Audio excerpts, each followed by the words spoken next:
Danny Flexen for SecondsOut, delighted to be joined by Jordan Reynolds, the Wanderer. Oh yes, Soon to make his professional debut, multi-titled amateur. And we were originally going to do this interview before your scheduled debut date a few weeks ago. And tell us why the debut was put back. yeah. I haven't had no confirmation on what the reasons is because I don't want to say anything and it's not the right information. I should find out this week. I'm waiting on the board to get back to me to let me know what the crack is. But I know I'll probably be fighting in December by the looks of it now. But I can't really put anything out there, which I don't really know too much about it. But I know the British board are just held up. I don't know if it's delays because of the COVID situation and stuff like that. So, but it's one of the things, mate. It's just a little hurdle to get over, and just be a bit more patient. Do you know what I mean? And yeah, my time will soon come. But just hopefully it's in December. Do you know what I mean? This year, because it's been a long year as it is, mate. Like for everyone, it's been a hard year. But you know, I moved out to Ireland 5-6 months ago, mate. Like just as I could go over there as lockdown was easing off. I've been over there grafting, and you know, from not seeing the family to finances and things like that.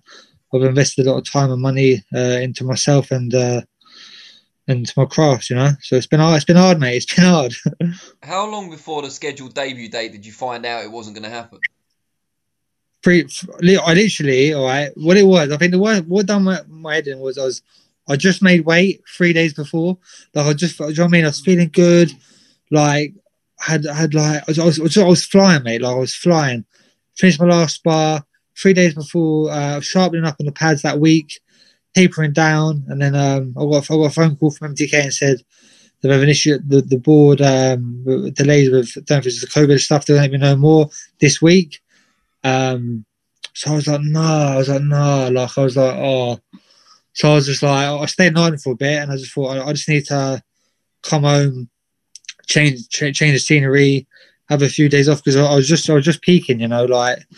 Sometimes you know yourself, less is more. So yeah, like it's one of them things, mate. But do you know what? I'm going to fly back over to Ireland next week, and then I'm fit and ready to go now. Like if you ask me to fight tomorrow, I'm good to go. Do you know what I mean?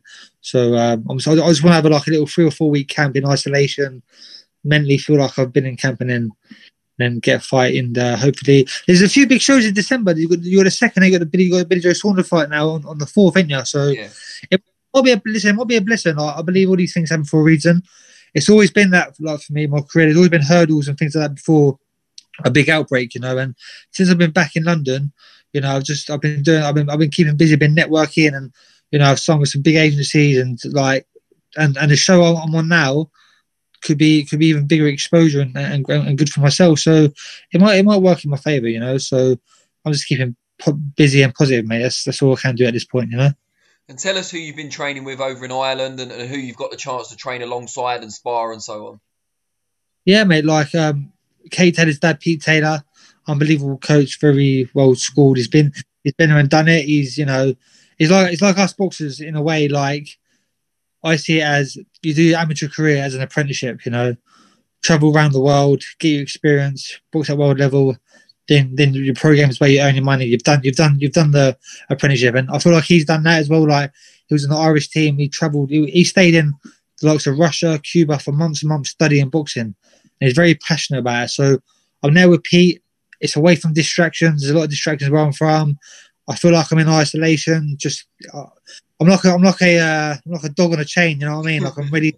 I'm raring to go. Do you know what I mean? So and I was flying backwards and forward there anyway. Like even last year when I was on the team Team GB, I just thought like he's just very passionate and like he's got like my best interest inside the ring and outside. Do you know what I mean? And just advising me and things like that. I thought, I said I like that. I need that. Do you know what I mean?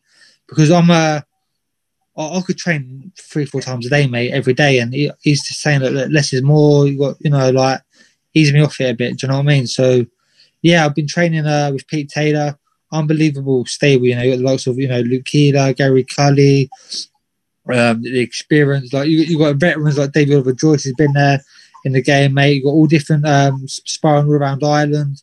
Got people from the UK, and where Pete's got the connections from these other different countries, we're getting all like other international fighters come in. Do you know what I mean? So like they've been staying and things like that. So it's been good. Man. I wouldn't want to be anywhere better, anywhere else. I mean, I wouldn't want to be anywhere else.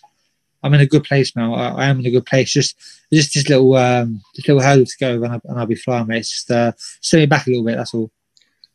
At this stage now, who's the best that you've ever sparred? Is it still someone from back in the amateur days? No, mate. I've been sparring. Listen, I've been sparring men since I was 16, 17.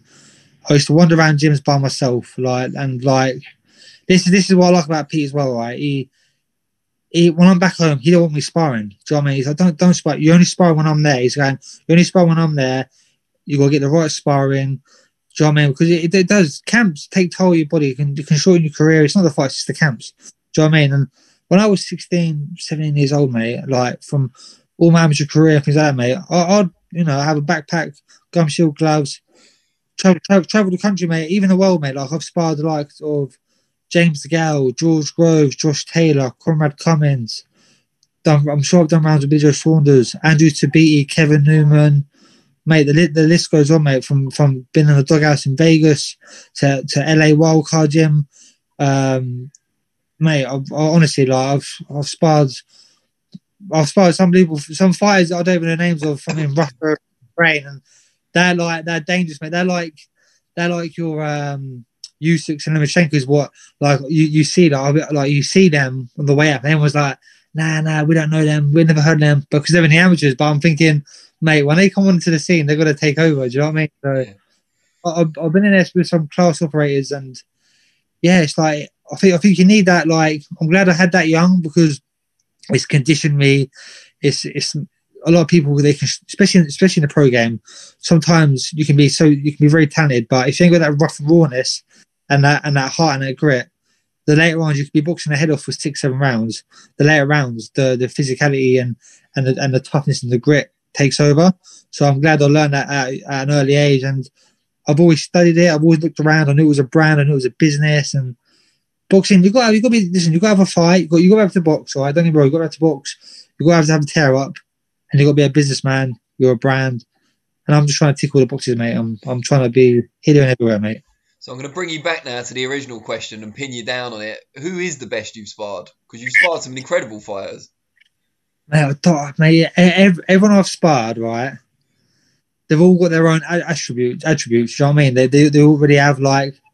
From the guy was like, he's awkward and wiry and things like that. Then George Groves, I was an amateur when I was sparring, so I was going bang, bang, bang, bang, bang, bang. I was just like, high work, and I was like, cool, and then boom, got with like a lead left hook, and I thought to myself, well, I was like, I can't, you know what I mean? I can't get overconfident here. So, but then, mate, like Josh Taylor, mate, unbelievable. Like for his weight as well, I thought, oh, like he's, mate, I don't actually know. Like I've sparred some class fives, mate. I can't.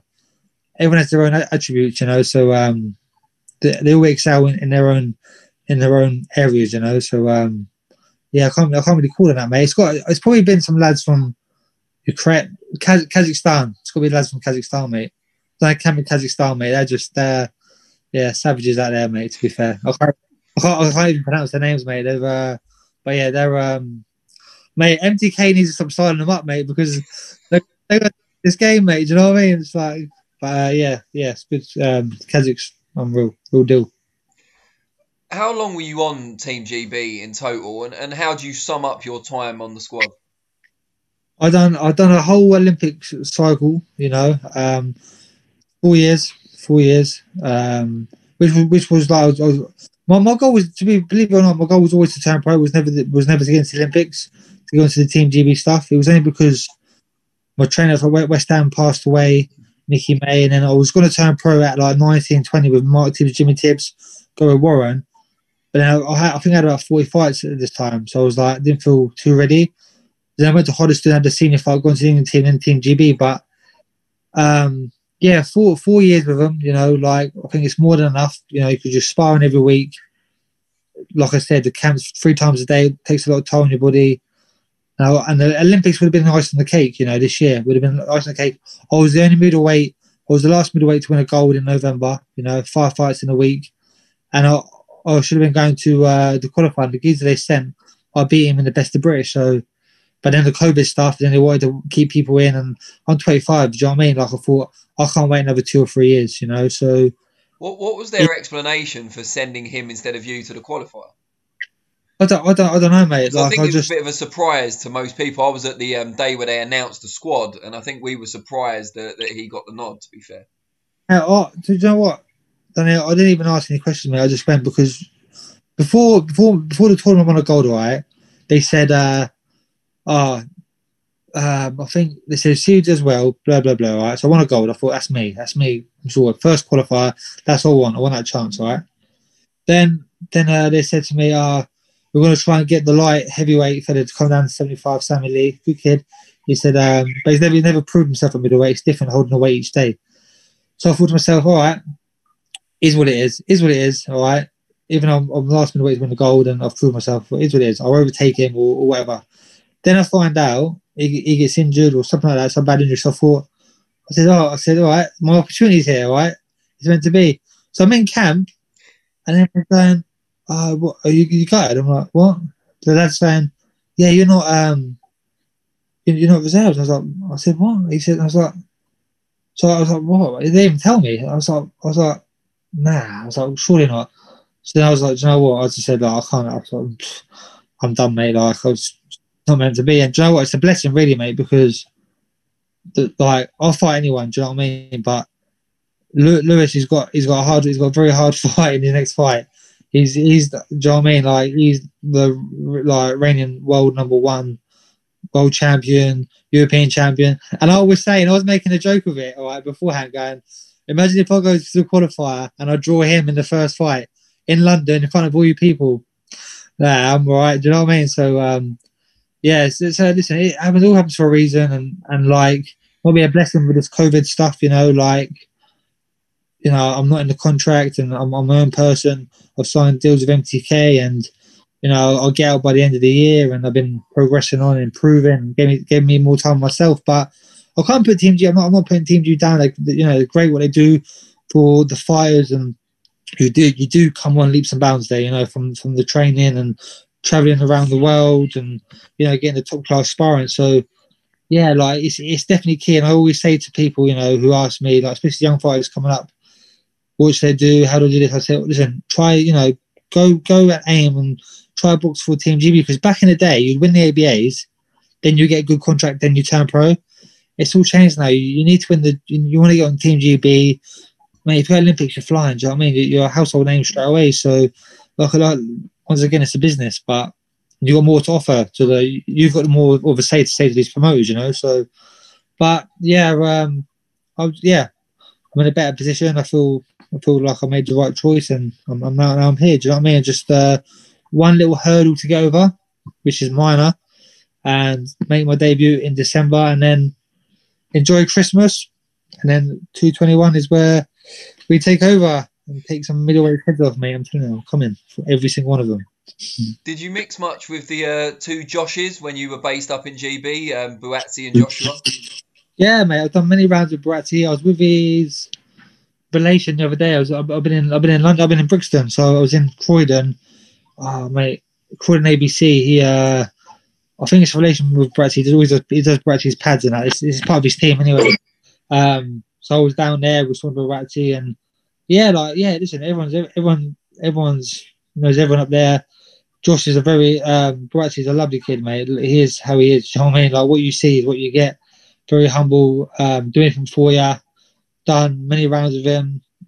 Real deal. Very strong, freakish strong. He's a freak of nature. Do you know what I mean? So, and then you got Anthony Joshua, mate. Like another man who's setting the way. He's setting the way for everyone. Do you know what I mean? Like he's changed the game up. He's brought a hell of a lot of money into boxing, which is needed for us lot. So, yeah, mate. So, I was gonna say when you got the likes of that around you up there. It only pushes you, and you've got that old saying, "Iron sharpens iron," and it's true, What made you choose MTK, or what made them choose you? If it was the other way around, how did that pairing come together? I don't know. They probably chose me because of my character. I'm off my head, mate. Do you know what I mean? I'm a bit different, like the 50s. Do you know what I mean? Like, I don't shy away to the media. Listen, I get on with everyone. Do you know what I mean? Like, and I like to fight. I've been there and done it. Do you know what I mean? Like, I've done it all. I haven't, taught my way up. I've done it the hard way. I've been into the nationals and the seniors, and it's the long hard route. And travelled by myself, house to house. Mate, I've been living at home since I was 17, mate. Do you know what I mean? People don't see that. I left my house at 17, living with random families, just so I can get to a gym I thought would, excel my career. That's where the nickname comes, the Wanderer. Do you know what I mean? So, I've always been on the go, but I know a few friends, with MTK. They said like MTK, they're going to take over. They look after their fighters, and I had a few meetings with MTK and a few other managers. And for me, MTK, they just seem the most down to earth, genuine. Yes is yes with them, and no is no. There's no bullshit. Do you know what I mean? There's no bullshit. They say how it is, and with boxing, it's hard to find that because there's a lot of sharks in boxing. So I know they've got my best interest, and like not being funny. If you look what they're doing for their fighters, it's unreal, mate. Like even with that David of Joyce, like he lost in the golden contract, and then his next fight was for a European title, and do you know what I mean? And now, like, mate, they're taking over the boxing game, and they've got they're just there for you, mate. If you need them, you give them a call, and do anything to help you. So it's important to you got to have a trustful team. Do you know what I mean? You got to have that trust there. Otherwise, if you're second thinking anything, things go. You know what I mean? Pete Tongs. And let's talk about your interest in the 50s and that whole culture and stuff. Where do you think that comes from? I don't actually know, because like my family, they're all like Motown, and do you know what I mean? And like I don't even know what it was. I remember I think I was about 14, right? Because where I'm from, listen, I'm from a council estate, right? So we're all brought up on UK rap, like all that kind of stuff. Especially where I live, grime, rap, hip hop. Do you know what I mean? So it's all old school stuff, right? So yeah, don't get me wrong, you listen to that and it influences you and things like that. And then I was watching a movie. I remember it was like 14, 15. It was called Knuckles. It was a bare knuckle. It was a traveling fighting film. And I heard they're driving, and I heard the song on the radio. It's like a country song. Hey, good looking. Well, it's like Hank Williams, right? And I thought I like the sound. Like a really weird twang to it. And so I started searching them up. Hank Williams, then YouTube with relations. They're still like rock and roll, Elvis Presley, Jerry Lee Lewis, Bobby Darin, Conway Twitty, Loretta Lynn, mate. The list goes on, mate. And I just got lost into. I got lost into it, mate. It just took me over, and then when I was watching all these old films, because I love the manners and just the whole thing about the 50s, mate. The dress sense, the hair, everything. Do you know what I mean? I love it, man. I think it's class, and they need to bring it back, right? And then when I was watching the films and the music videos, they all could dance. They all could dance. They all doing all this mad dance. I thought to myself, mate, I went to a dance class, mate. Started learning all the 50s jive, Lindy Hop, Charleston. At first I was a bit embarrassed. Don't get me lie, especially when I was at GB. Everyone was going. I was like, nah, it's full of boxing. But really, it was because I just loved it. Do you know what I mean? But a couple months later, up GB, everyone, all the girls and the lads, they're all doing it themselves. Do you know what I mean? So like, and it's a great thing to switch off. Like one hour to switch off. So it's a thing where when you go there, no one's on their phones. Do you know what I mean? And like no one's on their phones. And back in the day, if you ask like I don't know, like your nan and granddad and things like that, they always met at dancing, social stuff. It was never like this texting going like fucking just fake. It's all fake now. Do you know what I mean? So it's a weird time we live in now, mate. If I'm honest, but yeah, it was just I don't know. I just heard the tone, the music, and it just felt right, man. I've got the music on 24/7, mate. It's happy music. Do you know what I mean? Like it's just all happy, good story. I love a good story. Do you know what I mean? It's real stories. Do you know what I mean? It could be from getting, some woman, breaking your heart to, don't know, just like all shook up Elvis. I don't know. Do you know what I mean? Just good vibes, mate. And it keeps me happy anyway. So that's the main thing. What sort of level are you at in the dancing? Do you compete or anything? No. My missus is the dancer. My missus is a professional dancer, so she laughs at me. But I'm all right. I reckon I'm at I don't know, intermediate, bit above that. I can lead like I could area title sort of level. Yeah, I would say so. Like seven area pushing on to English. Pushing English. Do you know what I mean? Right. But pushing English. Yeah, but like, mate, I could go out Like nothing's rehearsed. I can go out if a bird knows how to dance, knows the steps, I can lead the way to any song for 5, 10, 15 minutes. Oh, your missus will love watching this bit. I don't know, mate. I can hear her. She's over there laughing in the background. Yeah, I'm available for any bird who wants to dance, you know. Oh, yeah, no, she doesn't do that. Out of all the potential songs from that era that could have lent themselves to your ring nickname, why The Wanderer? Just because from like early age, like don't get me wrong, like I've always been on the go since I was a kid. Always on the go. Like I said, from gym to gym, from house to house, from like town to town, from town to town.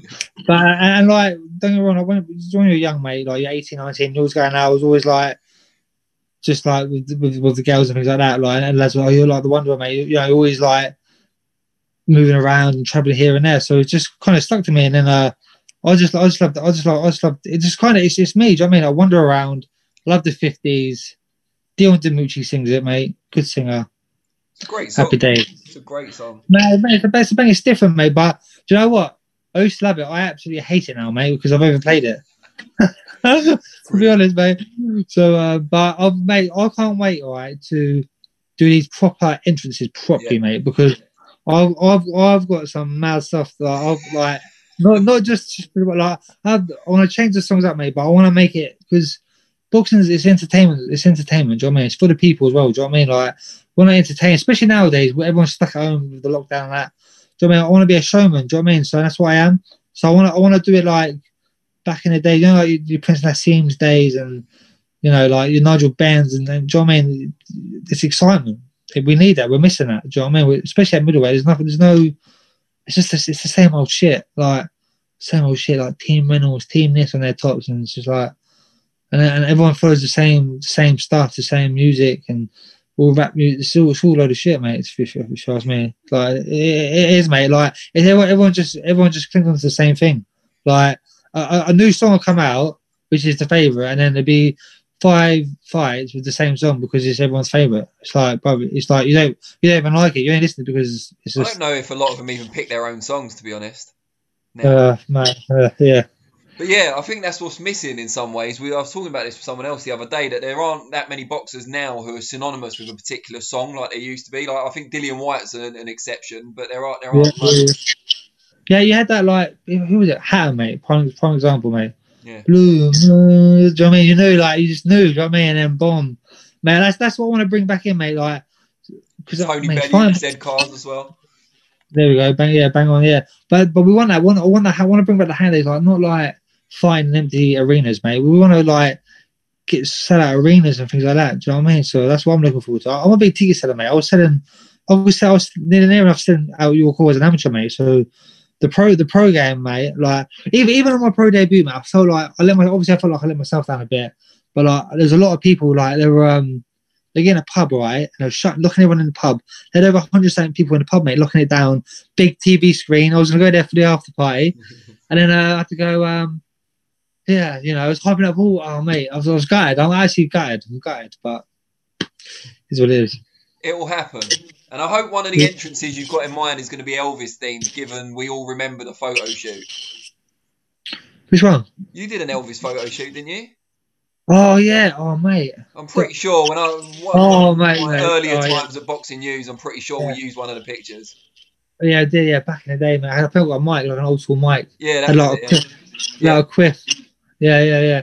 Don't bring them photos up, man. We're going to use it on the thumbnail picture. Oh, mate. Well, I don't know. Maybe I'm joking. I'm not sure. I don't mind. You're all shook up, see? I've done you there. I'm all shook up now, yeah. Great stuff. All right, just before we let you go, tell people out there how they can find you on social media, because you seem like you'd be quite entertaining to follow. Yeah, follow me. I follow you, so you are quite entertaining to follow. I'm a bit different. If you want to follow me, see me be myself from the dancing. I'm always singing wherever I can sing. I can't sing, but there's a mic, there's people busking, and they're playing 50s, or I have a sing song. If I'm not singing, I'm dancing, and if I'm not dancing, I'm boxing. But obviously boxing comes first, so I should put that the other way around. But follow. It's mainly Instagram now, J Reynolds Boxing, Twitter Reynolds Boxing, and then the Facebook's Jordan Reynolds. But that's more for just the family friends and the older generation, I should must say nowadays. And LinkedIn. Any businesses want to jump on board? Connect with me, Jordan Don't Reynolds. forget your LinkedIn. Your TikTok. Nah, Joe, I can't do it, mate. Joy is, I tried it, and I just felt like I see a lot of these like. Joy is, I'll be honest, mate. Like I see these sort of TikTok videos, mate, and there's all like little girls on it, and you got these big men doing these things. I think you look like a nonce, mate. You're like 30 years old with like these crop tops and that. So it ain't for me, mate, if I'm honest. You heard it here first. TikTok's a platform for nonces, everyone. Yeah, but yeah, it's not. Yeah, that's me be honest, mate. I've never been anywhere near it, I'm glad to say now. Now you've said that. Well, on that note, it's been an absolute pleasure. And I look forward to seeing you make your debut as and when it happens, hopefully before the end of the year. That's it, mate. Thanks for having me, mate. And we'll catch up either before or after the fight. Brilliant. 100%. Appreciate it. Danny. Take care, mate. Speak to you soon. Bye.